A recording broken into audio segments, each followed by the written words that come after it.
Mr. Chapek, I don't think the annual pass is feeling so well.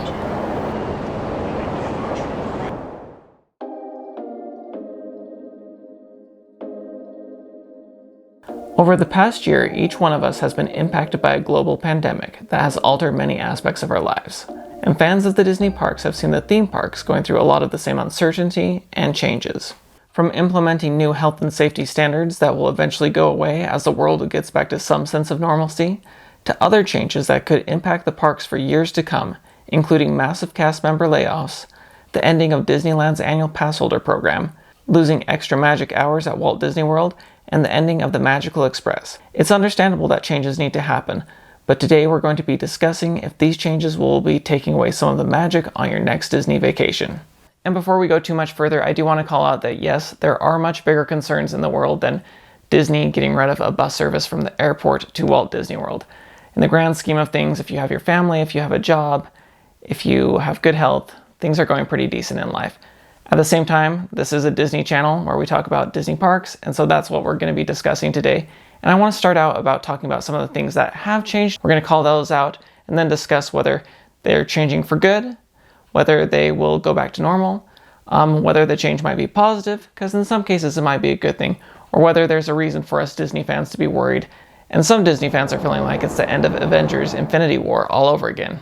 Mr. Chapek, I don't think we're feeling so good. For me personally, the biggest loss has been that Disney laid off 32,000 cast members at all different levels. This loss of cast members also included a number of performers, which means shows like Mickey and the Magical Map, and Frozen Live at the Hyperion in California, and the Festival of the Lion King, and Finding Nemo the Musical, and many others in Florida are currently not available or closed. Disneyland announced the end of their annual pass holder program. When Disneyland reopens, and currently at Walt Disney World, guests have to use a park pass reservation system to get reservations for the days they want to visit the park. Walt Disney World has paused their FastPass Plus system, no longer allowing guests to reserve FastPasses 60 days in advance, and currently there aren't any FastPasses available at all. Walt Disney World changed their dining reservations from 180 days out to 60 days out.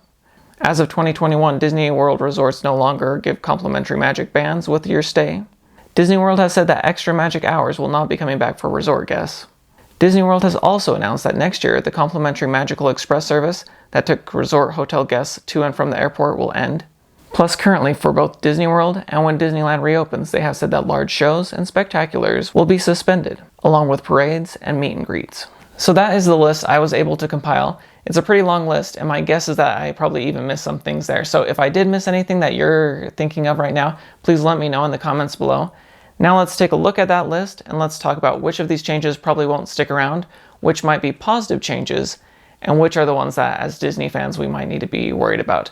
But remember, not all changes are bad, even though Disney fans, myself included, oftentimes view any change as concerning. And then sometimes after the change happens, we actually like it. So I'm looking at you people who didn't like the idea of Pandora or Guardians of the Galaxy Mission Breakout and now rush there first when the parks open. But let's dive in and talk about what's staying, what's going, and what might be positive and what we might need to worry about. We can start with some of the easy to answer concerns. Disney has said that large spectaculars and meet and greets will return at a later date, and those are really only gone at this time due to physical distancing and capacity concerns. And Walt Disney World has already been seen testing fireworks at the Magic Kingdom, and they are currently preparing for the new nighttime spectacular Harmonious at Epcot.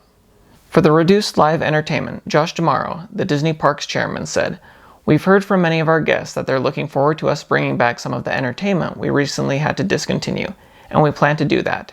End quote. Just this week, Disney World announced that this summer, the Festival of the Lion King will return.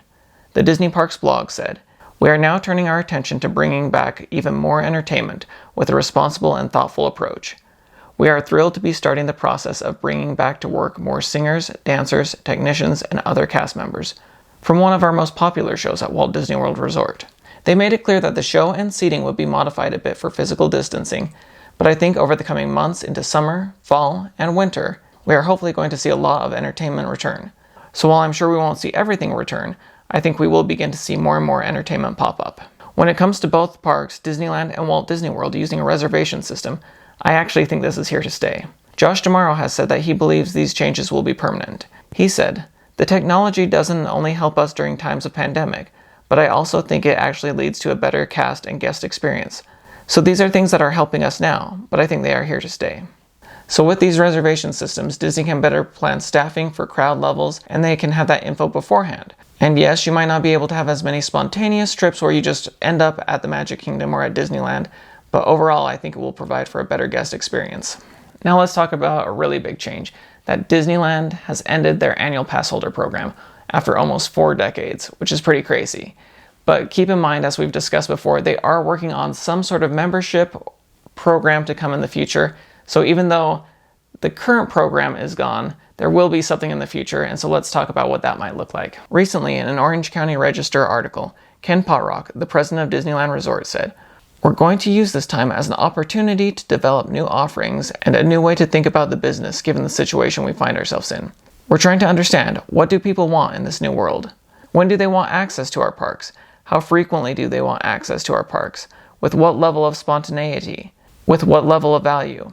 All of those kinds of things and many more. As we've discussed before, it seems like the direction they are going is much more of a reservation system, kind of a flex pass, where yes, you can possibly go on these days, but you do have to make that reservation beforehand. And they have been sending out surveys that have been popping up online that different people have been sharing. And from the looks of those surveys, what it's looking like is for different price points, like at this price, you can reserve 2 days at a time, 60 days out, or at this price point, you can reserve 4 days, but 90 days out. And so that doesn't mean you could just go 4 days in 90 days, but it means you could hold 4 reservations at once. And at an even higher price point, you get 6 days of reservations in 90 days, and you get free parking. But this one you get a better discount for merchandise, but on this one you get a better discount for food and for parking.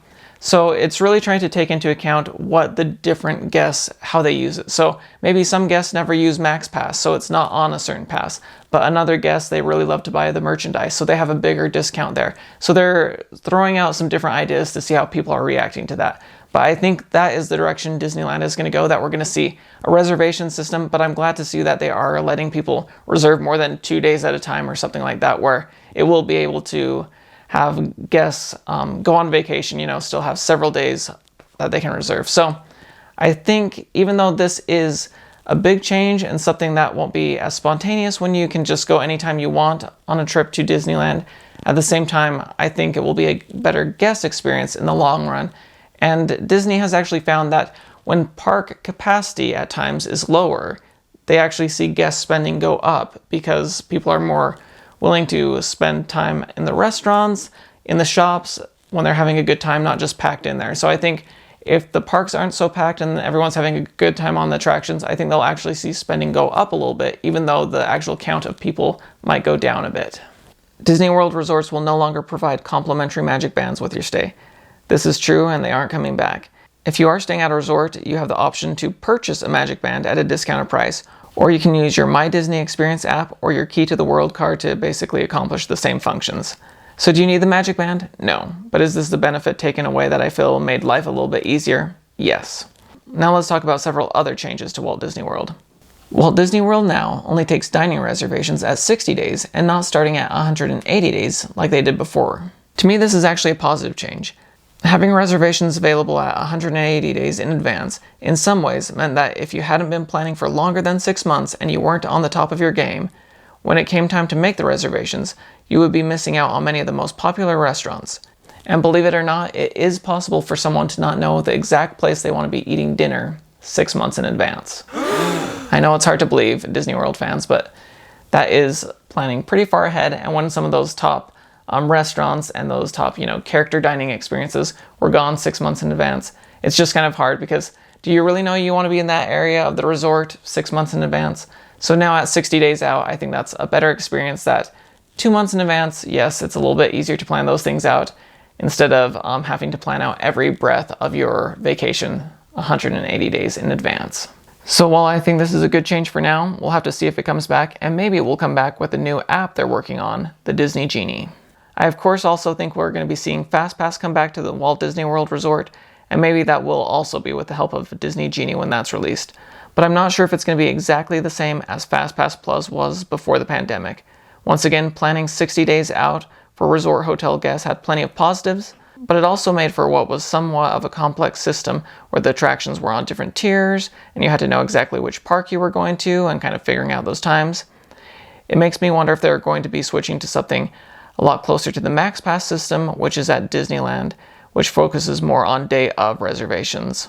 To further prove the point that fast passes are likely coming back when the pandemic calms down, a quote from Josh D'Amaro at the International Association of Amusement Parks and Attraction Expo a few months ago. He said, "Do you really have to wait in line? Why can't guests choose exactly what they want to do when they want to do it?" Also, Walt Disney World has ended their extra magic hours, where resort hotel guests could get into a specific park 1 hour early each day of the week, or sometimes the park would stay open later for those guests. Disney has said that this is not coming back, but it will be replaced with early theme park entry, where each of the 4 parks will be open 30 minutes early for resort hotel guests. So this definitely does seem like a downgrade for guests, because beforehand you were getting an hour in the parks at least. Now you're only getting 30 minutes. I will say the positive spin you could put on this is beforehand, the way it was set up, all resort hotel guests were kind of usually going towards one park that was opening early or staying open late. But in this case, since all 4 parks will be open a half an hour early, it will spread those crowds out a little bit more, which I think they want to do. And so the crowds might be lower as you're approaching it, so that might give you a little bit more chance to go on attractions. The other positive thing I could see is if they do make changes to the fast pass system, if you could be getting a fast pass when you get in there or making reservations the day of when you arrive there. I think that could be positive, because if you're early and make a fast pass before other people, that could be positive. But if they stick with the 60 days out, you're planning your fast passes and you're only getting in 30 minutes early, I do feel like that is a downgrade overall for guests. But once again, spreading out the crowds could be a good thing too, so all the crowds aren't headed towards the Magic Kingdom one day and towards Epcot the next day. So that could be, positives and negatives on that one. Disney World has announced that as of January 1st, 2022, the Magical Express will be ending. This is the bus service that takes guests to and from the airport to their resort hotel.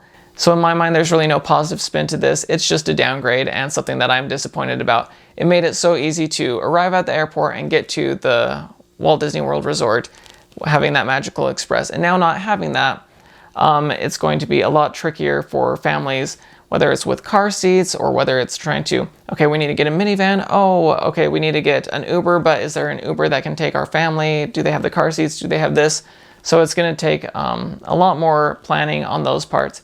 And it's one of those things that you were already paying more to stay at a Disney resort to begin with. And so that was kind of one of the benefits. And yes, they said it was complimentary, but we do know that those prices are baked in there. I don't think that all of a sudden all the prices and rates for the resorts are going to be dropping down $40 or anything like that because you're not going to have the Magical Express anymore. I think the prices will be staying the same.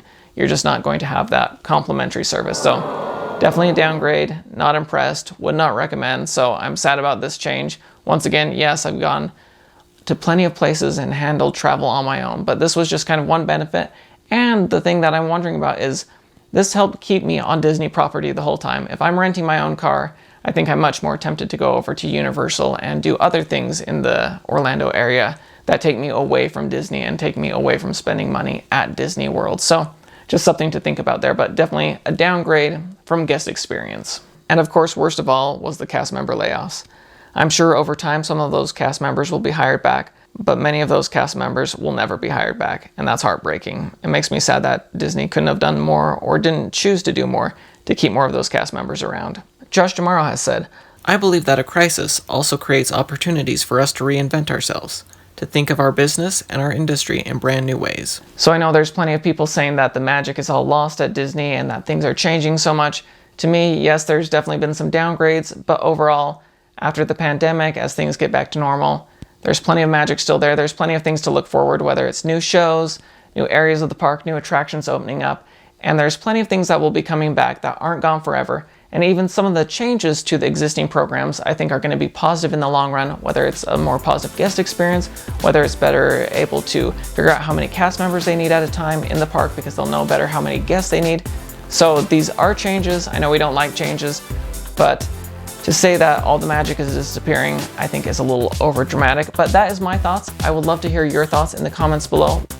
Are these changes too much for you, or do you think there is still magic to be found at Walt Disney World and Disneyland? Let me know in the comments below. If you found this video helpful, please give a like.